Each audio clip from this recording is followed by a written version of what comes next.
এইটা দেখুন আমার দিদি কালকে এসছে, আমার ভাগনাও এসছে। এই শেষরা দিদি একদম ভালো না, মুখটা দেখে হাসি পেয়ে যাবেন আপনাদের।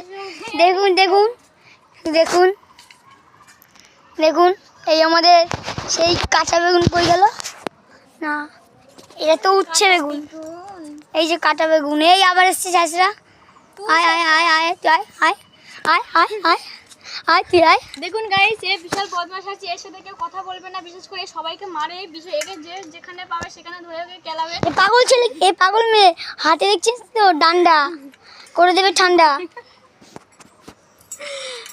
দেখুন দেখুন দেখুন, আবার বলে কি মেরে না তোর মুখ ফাটিয়ে দেবো। তোর মুখ ফাটা বদমাশ। আমাদের বাড়িতে আসলেই এ শুধু ঝগড়া করে, আমাকে বাড়িতে আসলে শুধু আমার সাথে উল্টো পাল্টা গালাগালি দেবে। কেন, কিসের জন্য গাইস আপনারাই বলুন, এ কেন এরকম করবে? তুই গুয়ে দে চাটা।